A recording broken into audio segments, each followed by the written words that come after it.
717 மதுபான சில்லறை விற்பனை கடைகள் மூடல்.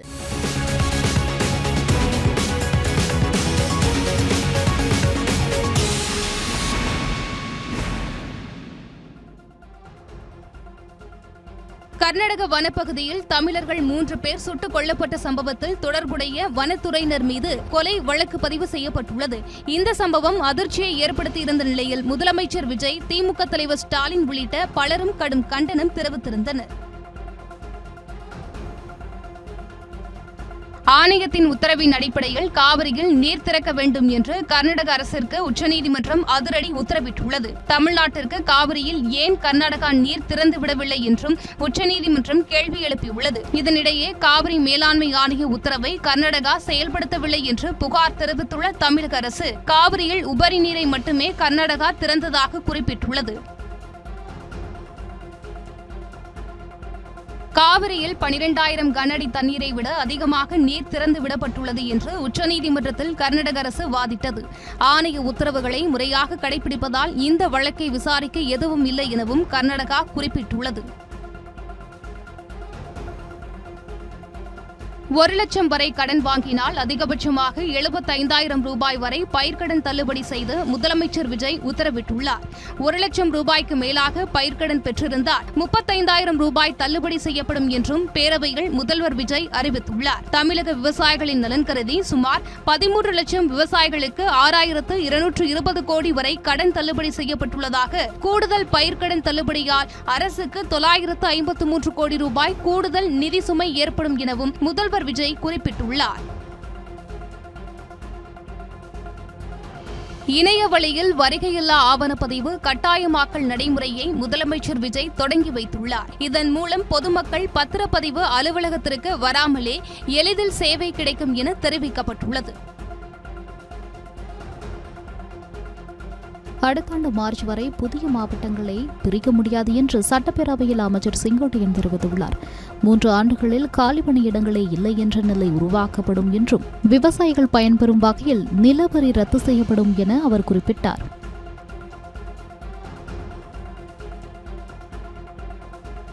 அதிமுக எம்எல்ஏக்கள் ராஜினாமா விவகாரத்தில் உரிய விசாரணை நடத்திய கடிதம் ஏற்றுக்கொள்ளப்பட்டது என்று உயர்நீதிமன்றத்தில் சபாநாயகர் ஜே.சி.டி. பிரபாகர் தரப்பில் சென்னை உயர்நீதிமன்றத்தில் மனு தாக்கல் செய்யப்பட்டது.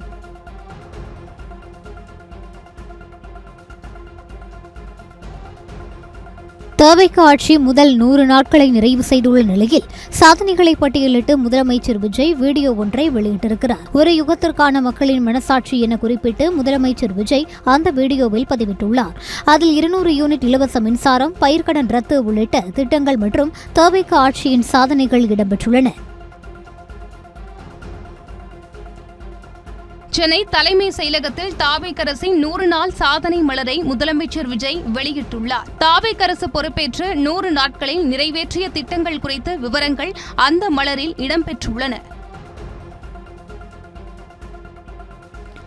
மக்களுக்கான அரசு என்பதை முதலமைச்சர் விஜய் நிரூபித்துள்ளார் என சட்டப்பேரவைத் தலைவர் ஜே.சி.டி. பிரபாகர் பாராட்டு தெரிவித்துள்ளார். சட்டப்பேரவையில் பேசிய அவைத்தலைவர் ஜே.சி.டி. பிரபாகர், தாவேக அரசு தனது 100 நாட்களை கம்பீரமாக கடந்து சாதனை படைத்துள்ளதாக பெருமிதத்துடன் குறிப்பிட்டார். உச்சநீதிமன்றத்தில் தமிழக அரசுக்காக வாதாட மூத்த வழக்கறிஞர் ப. சிதம்பரம் உட்பட 35 பேரை நியமித்து தமிழக அரசு அறிவிப்பு வெளியிட்டுள்ளது. அட்வொகேட் ஜெனரலுடன் ஆலோசனை நடத்தப்பட்டு உச்சநீதிமன்றத்தில் பிரபலமாக வாதாடும் மூத்த வழக்கறிஞர்களின் பெயர்கள் பரிந்துரைக்கப்பட்டன. இந்த பட்டியலில் கே. வேணுகோபால், அபிஷேக் மனு சிங்வி, கபில் சிபல், முகுல் ரோத்தகி, ப. சிதம்பரம் உள்ளிட்டோர் இடம்பெற்றுள்ளனர். மேகமலை விவகாரத்தை முந்தைய அரசுகள் சிறப்பாக கையாளவில்லை என அமைச்சர் நிர்மல்குமார் சட்டப்பேரவையில் தெரிவித்துள்ளார். மேலும் 2009ஆம் ஆண்டிலேயே மேகமலையை காப்பு காடாக அறிவிப்பதை தடுத்திருக்க வேண்டும் என்றும் அமைச்சர் நிர்மல்குமார் குறிப்பிட்டார். போதைப்பொருள் கும்பல் குறித்து போலீசாரிடம் தகவல் அளித்ததின் பேரிலேயே கோவை மாணவர் அமுதன் கொலை செய்யப்பட்டதாக உதயநிதி ஸ்டாலின் தெரிவித்துள்ளார். இது தொடர்பாக கொண்டுவரப்பட்ட கவன ஈர்ப்பு தீர்மானத்தில் பேசிய அவர், இந்த சம்பவத்தில் குற்றவாளிகள் மீது கடும் நடவடிக்கை எடுக்க வேண்டும் எனவும் காவல்துறையினர் மீதும் உரிய நடவடிக்கை எடுக்க வேண்டும் எனவும் வலியுறுத்தியுள்ளார். நீட் தேர்வு கொண்டுவரப்பட்டதற்கு காங்கிரஸ் கட்சிதான் முதன்மை காரணம் என சட்டப்பேரவையில் எடப்பாடி பழனிசாமி சுட்டிக்காட்டினார். இத்தேர்விலிருந்து தமிழ்நாட்டிற்கு விலக்கு பெற வேண்டும் என்பதே அதிமுகவின் கொள்கை என்றும் அவர் கூறியிருக்கிறார்.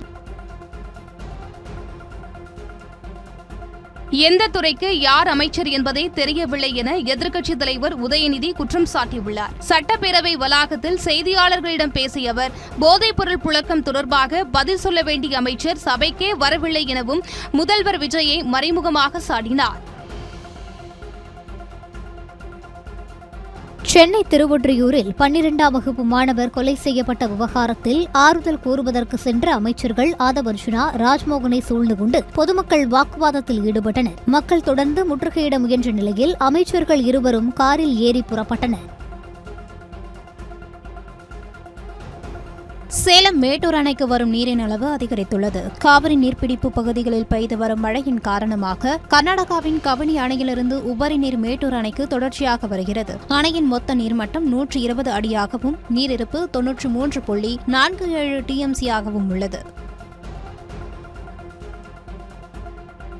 காஞ்சிபுரம் மாவட்டம் படுநெல்லி பகுதியில் திருவிழாவில் ஏற்பட்ட தகராறை தொடர்ந்து 2 இளைஞர்கள் படுகொலை செய்யப்பட்ட சம்பவம் பெரும் பரபரப்பை ஏற்படுத்தியுள்ளது. அந்த பகுதியைச் சேர்ந்த சந்துரு மற்றும் விக்கி ஆகிய 2 இளைஞர்களை மர்ம கும்பல் ஒன்று திடீரென சரமாரியாக வெட்டிவிட்டு தப்பி சென்றனர். சென்னை பெரம்பூர் ரயில் நிலையம் அருகே உரிய ஆவணங்கள் இன்றி ரயிலில் கொண்டுவரப்பட்ட தங்க கட்டிகள் மற்றும் நகைகள் பறிமுதல் செய்யப்பட்டுள்ளன. மைசூரிலிருந்து சென்னை நோக்கி வந்த ரயிலில் பயணி ஒருவரை சோதனை செய்தபோது உரிய ஆவணங்கள் இன்றி கொண்டுவரப்பட்ட சுமார் 2 கிலோ தங்க கட்டிகள் பறிமுதல் செய்யப்பட்டன.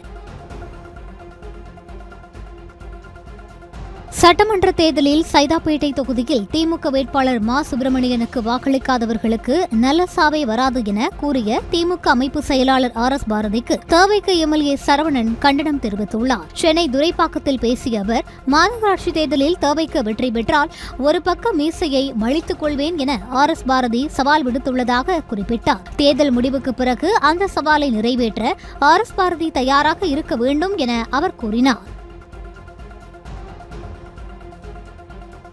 சென்னை வேளச்சேரியில் உள்ள பீனிக்ஸ் மார்க்கெட் சிட்டியில் வோக்கல் ஃபார் லோக்கல் என்ற தலைப்பில் 2 நாள் உணவுப் பொருட்கள் கண்காட்சி நடைபெற்றது. இதில் தமிழ்நாட்டின் பல்வேறு பகுதிகளைச் சேர்ந்த சிறு குறு மற்றும் நடுத்தர தொழில் நிறுவனங்கள் துறை ரேடியோ மிர்ச்சியுடன் இணைந்து தங்கள் பாரம்பரிய உணவு வகைகளை காட்சிப்படுத்தினர்.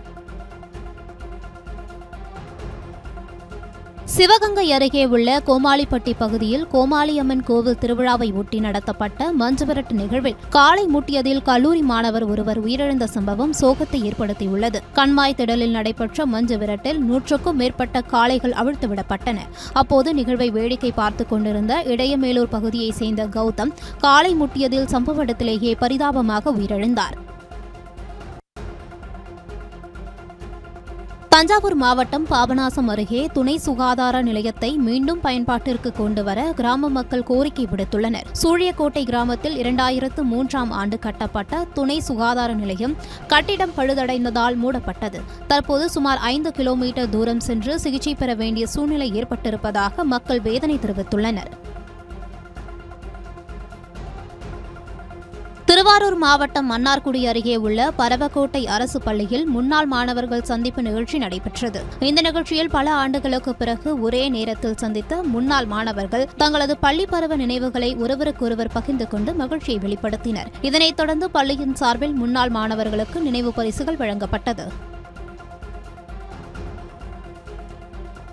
மதுரை மாவட்டம் விக்கிரமங்கலம் அரசு கல்லர் மேல்நிலைப் பள்ளியில் 25 ஆண்டுகளுக்கு பிறகு முன்னாள் மாணவ மாணவிகள் சந்திப்பு நிகழ்ச்சி நடைபெற்றது. இந்த நிகழ்ச்சியில் கலந்து கொண்ட மாணவ மாணவியர்கள் தாங்கள் படித்த காலத்தில் ஏற்பட்ட மலரும் நினைவுகளை ஒருவருக்கொருவர் நினைவு கூர்ந்து மகிழ்ந்தனர். இயக்குநர் சுதா கொங்கரா தொடர்ந்த வழக்கில் ரூபாய் 8.39 கோடி தொகைக்கு உத்தரவாதம் அளிக்க டான் பிக்சர்ஸ் நிறுவனத்திற்கு சென்னை உயர்நீதிமன்றம் உத்தரவிட்டுள்ளது. வழக்கை விசாரித்த நீதிபதி குமரேஷ் பாபு 4 வாரங்களுக்குள் 8.39 கோடி ரூபாய் மதிப்புக்கு உத்தரவாதம் டெபாசிட் செய்ய டான் பிக்சர்ஸ் நிறுவனத்திற்கு உத்தரவிட்டார். இந்த உத்தரவை தவறினால் அந்நிறுவனம் தயாரிக்கும் எதிர்கால திரைப்படங்களின் வருவாயையும் இணைத்து நடவடிக்கை எடுக்க நேரிடும் என நீதிபதி தெரிவித்துள்ளார். ராமநாதபுரம் மாவட்டம் மண்டபம் விசைப்படகு மீனவர்களுக்கு மீன்பிடி அனுமதிச் சீட்டு வழங்கப்படாது என மீன்வளம் மற்றும் மீனவர் நலத்துறை அறிவித்துள்ளது. மண்டபம் கடலோர பகுதிகளில் காற்றின் வேகம் மணிக்கு 45 முதல் 55 கிலோமீட்டர் வரையும் அதிகபட்சமாக 65 கிலோமீட்டர் வரையும் வீசக்கூடும் என என்பதால் மீனவர்களின் பாதுகாப்பு கருதி இந்த தற்காலிக தடை அமல்படுத்தப்பட்டுள்ளது.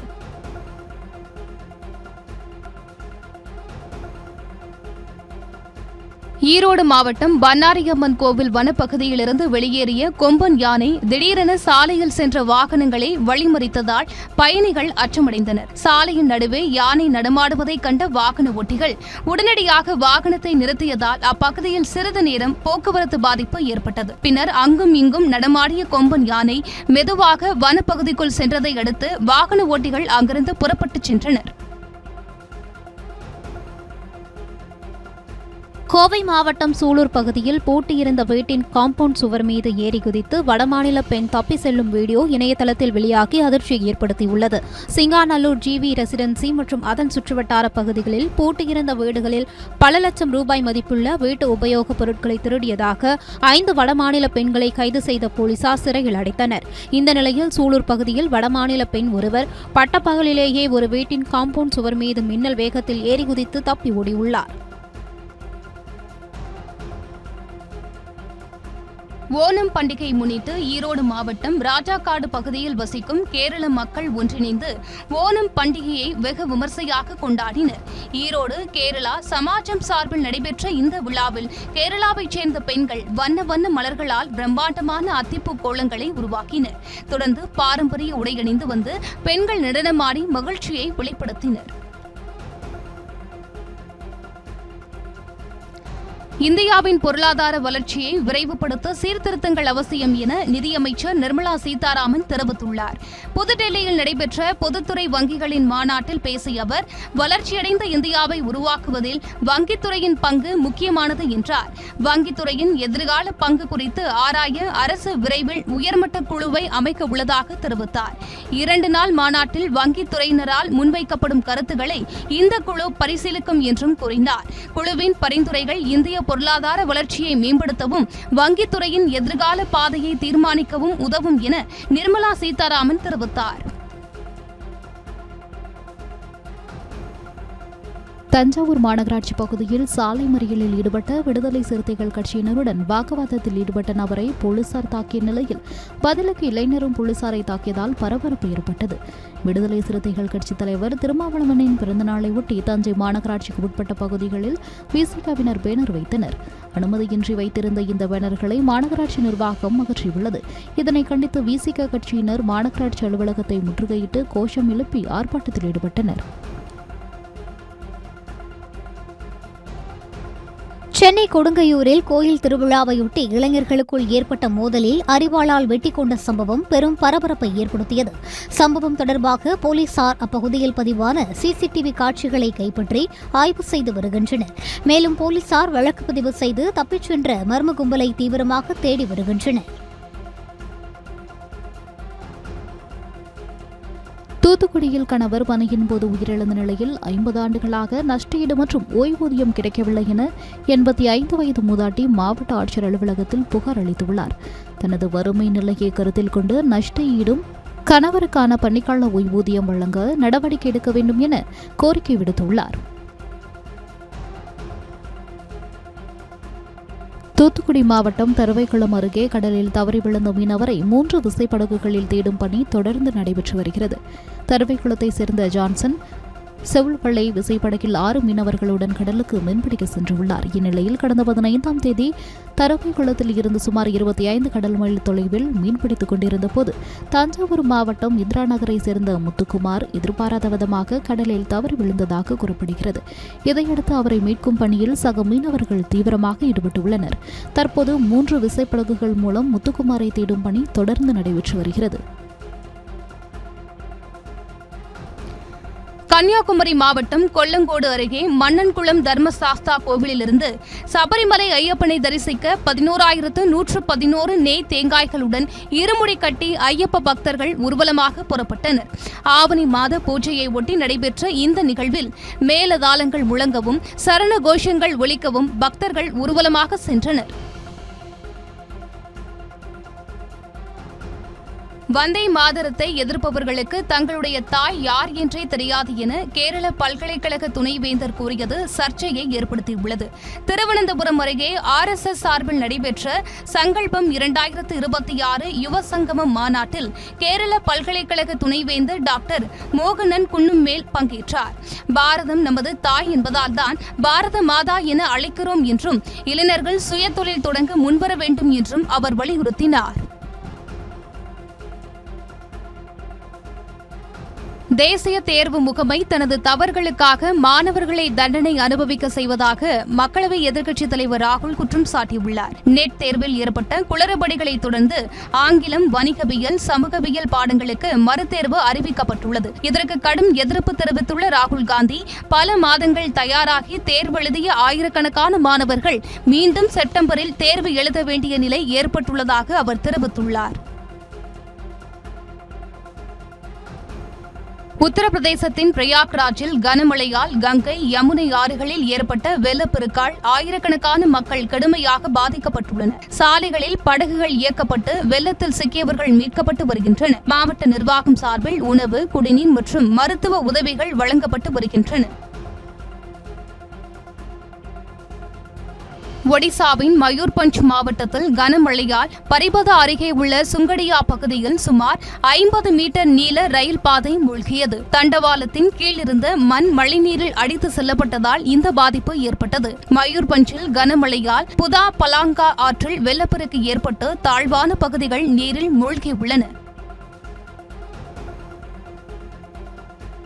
உள்நாட்டு LPG விநியோகத்தை உறுதி செய்யும் வகையில் அரசு மற்றும் தனியார் எண்ணெய் சுத்திகரிப்பு நிலையங்களில் தினசரி 63,810 மெட்ரிக் டன் LPG உற்பத்தி செய்ய மத்திய பெட்ரோலியம் மற்றும் இயற்கை எரிவாயு அமைச்சகம் உத்தரவிட்டுள்ளது. இந்தியாவின் LPG இறக்குமதியில் சுமார் 90% மத்திய கிழக்கு நாடுகளை சார்ந்துள்ளதால் விநியோக பாதிப்பை தவிர்க்க மத்திய அரசு முன்னெச்சரிக்கை நடவடிக்கைகளை மேற்கொண்டுள்ளது. டெல்லி மெட்ரோ ரயிலில் பெண் பயணி ஒருவரை ரகசியமாக புகைப்படம் எடுத்ததாக எழுந்த புகாரை தொடர்ந்து CISF வீரர் பணியிடை நீக்கம் செய்யப்பட்டுள்ளார்.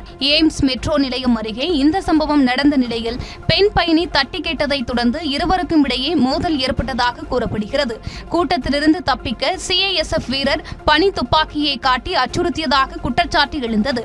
இந்த சம்பவம் தொடர்பான CISF வீரர் பணியிடை நீக்கம் செய்யப்பட்டு துறைசார் விசாரணைக்கு உத்தரவிடப்பட்டுள்ளது. சிறுவரி செலுத்துவோர் தங்களிடம் உள்ள வெளிநாட்டு சொத்துக்கள் குறித்த விடுபட்ட தகவல்களை திருத்திக் கொள்ளும் வகையில் வெளிநாட்டு சொத்துக்கள் சிறுவரி செலுத்துவோர் வெளிப்படுத்தும் திட்டம் 2026 திட்டத்தை வருமான வரித்துறை அறிமுகப்படுத்தியுள்ளது. இதன் மூலம் தகுதியான சிறுவரி செலுத்துவோர் தங்களது பழைய தாக்கல் குறைபாடுகளை சரி செய்து கொள்ளவும் அதனால் ஏற்படக்கூடிய குற்றவியல் நடவடிக்கைகளை தவிர்க்கும் வாய்ப்பையும் பெற முடியும் என தெரிவிக்கப்பட்டுள்ளது. மும்பை சர்ச்கேட் பகுதியில் பிரம்மாண்ட ஆலமரம் சாய்ந்து 4 வாகனங்கள் மீது விழுந்ததில் 2 பேர் காயமடைந்தனர். B2 மெட்ரோ நிலையம் மற்றும் மெக்டொனால்ட் அருகே கேலன் பவுனுக்கு எதிரே இந்த சம்பவம் நடந்தது. தகவல் அறிந்து சம்பவ இடத்திற்கு வந்த தீயணைப்பு படை, காவல்துறை மற்றும் மாநகராட்சி ஊழியர்கள் மீட்பு பணியில் ஈடுபட்டனர். காயமடைந்தவர்கள் மருத்துவமனைக்கு அழைத்து செல்லப்பட்டனர். விழுந்த மரத்தை அகற்றி போக்குவரத்தை சீரமைத்தனர். உஜ்ஜைன் கோவிலுக்கு வெளியே ஆயிரக்கணக்கான காலணிகள் குவிந்து கிடந்த நிலையில் தொலைந்து போன தனது காலணியை கண்டுபிடிக்க ChatGPTயின் உதவியை ஒருவர் நாடிய சம்பவம் இணையத்தில் கவனம் பெற்றுள்ளது. தனது காலணிகளின் தெளிவான புகைப்படத்தை பதிவேற்றிய அவர் காலணிகள் குவிந்து கிடந்த பகுதிகளின் புகைப்படங்களையும் ChatGPTக்கு வழங்கி தனது காலணிகளை அடையாளம் காணுமாறு கேட்டுக்கொண்டார். புகைப்படங்களை ஆய்வு செய்த ChatGPT காலணி இருப்பதை துல்லியமாக சுட்டிக்காட்டியது. டெல்லி தலைநகர் காசியாபாத்தில் சீன மாஞ்சாவால் கழுத்து அறுபட்டதில் டெலிவரி ஊழியர் ஒருவர் உயிரிழந்தார். ஆன்லைன் டெலிவரி வேலை செய்து வந்த அந்த நபர் தனது நண்பருடன் இருசக்கர வாகனத்தில் காசிபூரை நோக்கி சென்றுள்ளார். அப்போது மீடியா ஹவுஸ் அருகே அப்பகுதியில் பறக்கப்பட்ட பட்டத்தின் நூல் ரவிராஜின் கழுத்தை அறுத்ததில் சுமார் 5 சென்டிமீட்டர் ஆழத்திற்கு காயம் ஏற்பட்டது. இரத்த வெள்ளத்தில் மயங்கி அவரை மீட்ட பொதுமக்கள் மருத்துவமனைக்கு அனுப்பி வைத்த நிலையில் செல்லும் வழியிலேயே உயிரிழந்தார். கேரள மாநிலம் பாலக்காடு அருகே சுமார் 1 கோடி ரூபாய் மதிப்பிலான போதைப் பொருட்களுடன் தம்பதி உட்பட 3 பேரை போலீசார் கைது செய்தனர். ஒலவக்கோடு பகுதியில் ஓணம் பண்டிகையை முன்னிட்டு விற்பனை செய்வதற்காக பெங்களூருவிலிருந்து வாடகை காரில் போதைப் பொருட்கள் கடத்தி வரப்படுவதாக போலீசாருக்கு ரகசிய தகவல் கிடைத்தது. அதன் பேரில் சோதனையில் ஈடுபட்ட போலீசார் போதைப் பொருள் கடத்தி வந்த 3 பேரை கைது செய்தனர். உத்தரப்பிரதேசத்தின் மோராதாபாத் மாவட்டம் தாக்கூர்வாரா பகுதியில் 5வது சிறுத்தையை வனத்துறையினர் வெற்றிகரமாக கூண்டில் பிடித்தனர். சிறுத்தைகளின் தொடர் நடமாட்டத்தால் பொதுமக்கள் மற்றும் விவசாயிகள் அச்சத்தில் இருந்தனர். இதுவரை சிறுத்தை தாக்குதலில் ஒரு பெண் உயிரிழந்ததுடன் 12க்கும் மேற்பட்டோர் காயமடைந்தனர். இந்த நிலையில் பாலியா கிராமத்தில் இரைக்காக வந்த சிறுத்தை கூண்டில் சிக்கியது. உத்தரகாண்ட் மாநிலம் சமோலி மாவட்டம் பீப்பல்கோட்டில் கட்டுமானத்தில் உள்ள சுரங்கத்தில் 2 தொழிலாளர்களை மீட்கும் பணி 5வது நாளாக நடைபெற்று வருகிறது. கடந்த ஆகஸ்ட் 13ஆம் தேதி நிலச்சரிவு மற்றும் திடீர் நீர் கசிவால் சுரங்கத்திற்குள் தண்ணீர் புகுந்ததில் 22 தொழிலாளர்கள் சிக்கினர். இதுவரை 8 தொழிலாளர்கள் உயிரிழந்த நிலையில் 12 பேர் காயங்களுடன் மீட்கப்பட்டு மருத்துவமனையில் சிகிச்சை பெற்று வருகின்றனர். எஞ்சிய 2 தொழிலாளர்களை தேடும் பணி 5வது நாளாக நடைபெற்று வருகிறது. தேசிய பேரிடர் மீட்பு படை, ராணுவம் மற்றும் சர்வதேச நிபுணர்கள் இணைந்து மீட்பு பணியில் ஈடுபட்டுள்ளனர். தென்கொரியாவுடன் அமெரிக்கா நடத்தும் கூட்டு ராணுவ பயிற்சிகளை கணிசமாக குறைக்க அதிபர் டொனால்டு டிரம்ப் உத்தரவிட்டுள்ளார். ஈரானுக்கு எதிரான போரில் பங்கேற்க மறுத்தது உள்ளிட்ட காரணங்களால் இந்த முடிவை டிரம்ப் மேற்கொண்டதாக கூறப்படுகிறது. துருக்கியில் மரியாதை செலுத்தும் வகையில் மிகவும் தாழ்வான உயரத்தில் பறந்து கொண்டிருந்த போர் விமானம் விபத்துக்குள்ளானது. விமானத்தின் வெளிப்புற எரிபொருள் தொட்டிகள் அருகிலிருந்த மரங்களில் மோதியதைத் தொடர்ந்து விமானத்தின் பிரதான பகுதி தீப்பற்றி சிதறி விழுந்தது. விமானி அவசரமாக வெளியேறியதால் உயிர் தப்பினார்.